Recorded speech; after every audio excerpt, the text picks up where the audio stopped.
오늘도 우리 사는 이야기 찾아주셔서 감사합니다. 사연자분이 보내주신 이야기 시작해볼게요.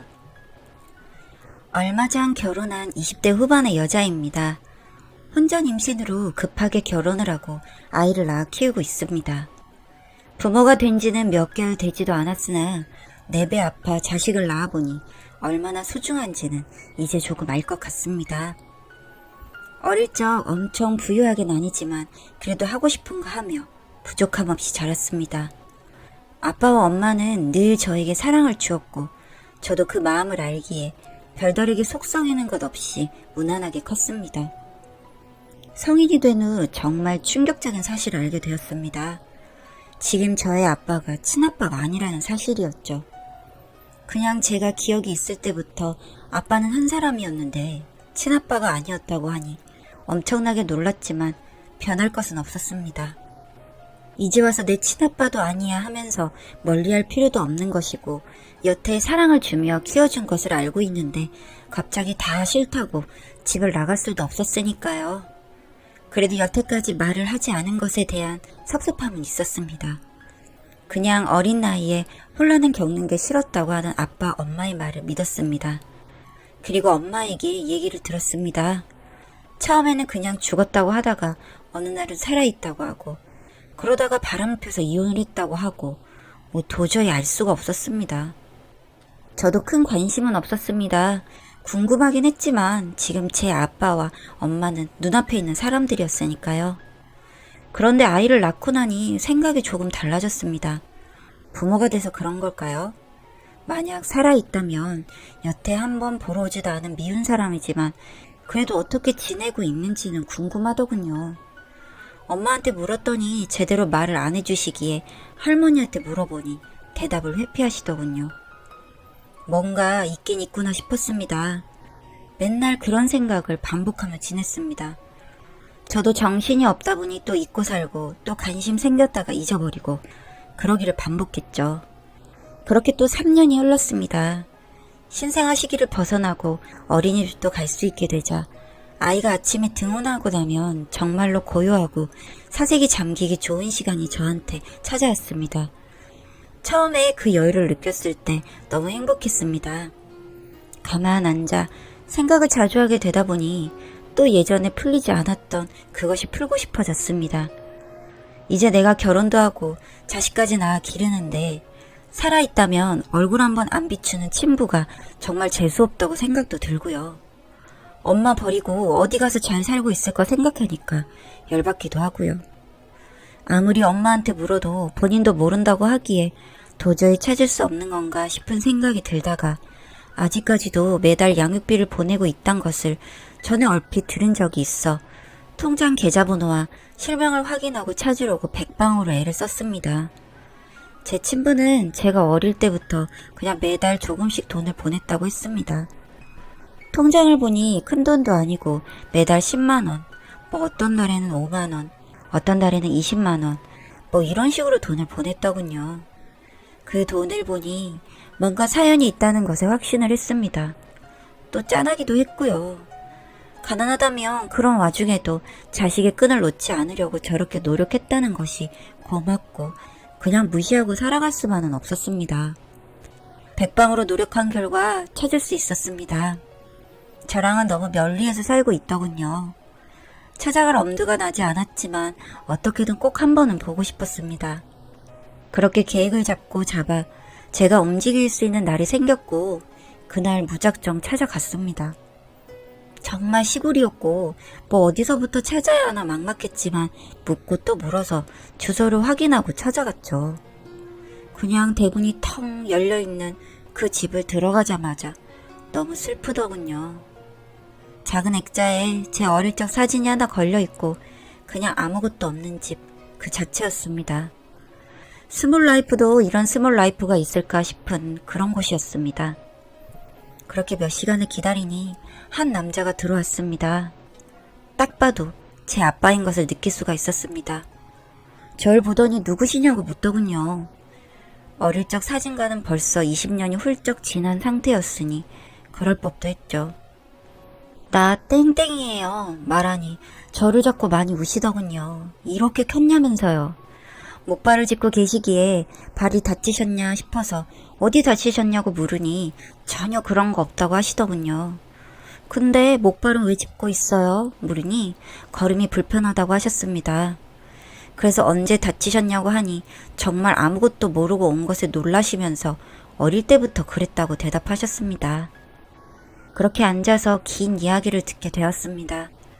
엄마와 제 친부는 어릴 적 동네 친구였다고 합니다. 너무 어릴 때부터 알고 지냈고 부모님끼리도 잘 알아서 친하게 지냈다고 합니다. 초등학교를 같이 나오고 그때 당시에는 사귄다 뭐 어쩐다 이런 개념이 없었지만 대부분 학생들이 알아주는 공식 커플 같은 것이었고 당사자들도 싫지 않았답니다. 그렇게 고등학교까지 진학하고 다른 학교였지만 친한 부모님 덕에 자주 얼굴도 보고 식사도 하고 그렇게 지내다가 친부에게 사고가 났다고 하더군요. 교통사고였는데 그 사고로 인해 부모님이 돌아가시고 본인만 혼자 남았다고요. 그렇게 힘든 시기를 엄마가 옆에서 보살펴줬고 사랑에 빠졌답니다. 그렇지만 제대로 걷지도 못하는 남자한테 자기 딸을 맡기고 싶은 부모는 없었고 전에 아무리 친하게 지낸 집안의 아들이라고 해도 공과 사는 구분해야 한다며 엄청난 반대에 부딪혔다고 하더군요. 그래서 결국 둘이 도망을 갔고 거기서 제가 태어난 것이었습니다. 처음에는 그렇게 행복하게 살면 되는 줄 알았으나 애가 태어나고 나니 한 명은 집에서 애를 봐야 하고 한 명은 경제활동을 해야 하는데 본인이 할 수 있는 일이 없어 엄마가 나가서 돈을 벌었다고 합니다. 그런데 제가 2살이 되고 본인 산후조리도 못하고 그 생활을 이어가다 보니 엄마가 많이 힘들어했고 그러던 와중 지금 제 할머니, 할아버지한테 걸려서 끌려갔다고 했습니다.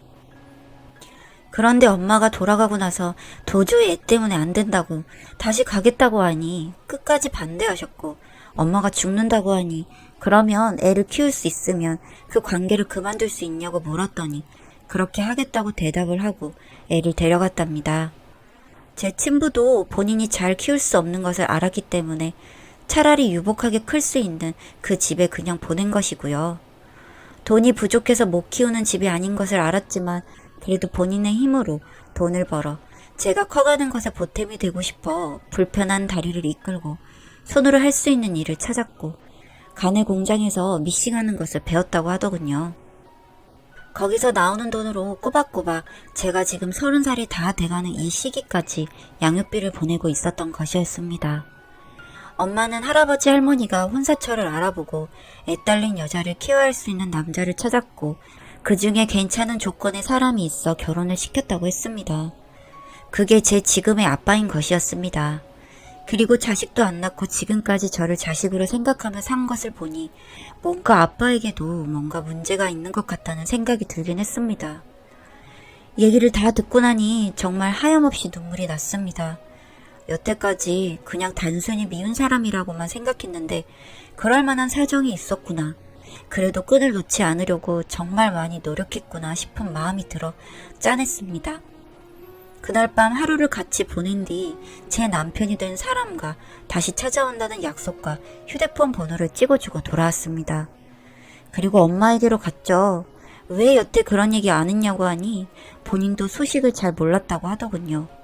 그리고 생각하면 가슴이 아프기에 그냥 생각 안 하고 살려고 노력했고 죽었다 생각해버리고 나쁜 놈이라 생각해버리고 그랬답니다. 그래서 제가 물을 때마다 죽었다 할 때도 있고 바람핀 나쁜 놈이라고 할 때도 있고 그런 것이었더군요. 지금의 아버지는 아이를 가질 수 없는 사람이라고 했습니다. 그것 때문에 그 멀쩡한 사람이 애 딸린 여자랑 혼인을 한 것이었고요. 이제서야 모든 것을 알게 되었죠. 그래도 지금의 아버지는 정말로 고마운 사람이었습니다. 자기 자식도 아닌 저를 친아버지보다 더 아빠처럼 키워주고 사랑을 해줬으니까요. 참 나는 사랑을 많이 받고 자랐구나 생각했습니다. 미처 눈치채지 못한 사랑도 있었지만 말이죠. 제 친부에게 얘기를 들을 때는 할머니 할아버지가 너무나 미웠지만 자식 가진 입장에서 생각해보면 또 한편으로는 어느 정도 이해는 되더군요. 그래서 그냥 미워하지 않기로 했습니다. 그리고 지금의 아버지도 더 아껴드려야겠다고 생각을 했고요. 제 친부를 만나게 된 게 되려 더 긍정적인 효과가 되는 것 같았습니다. 그리고 그날 지금의 아버지에게도 솔직하게 말했습니다.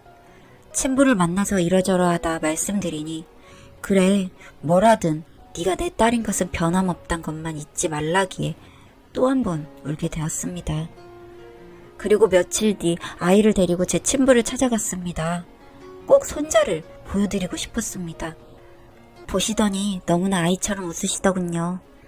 기분이 너무 좋고 행복했습니다. 제 남편도 이야기를 다 들었는데 정말 끈을 놓지 않고 이렇게 살아오신 거 존경스럽고 멋지다고 말을 하니 쑥스러워 하셨습니다.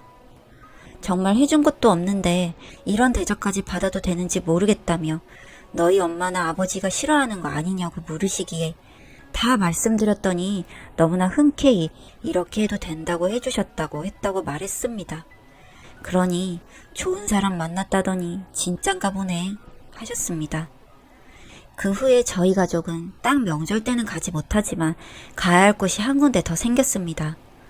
친부와 가까이 살면 좋겠지만 그렇지가 못해 남편이 운전하는 것이 좀 힘들긴 하지만 그래도 자주 얼굴 보려고 노력합니다.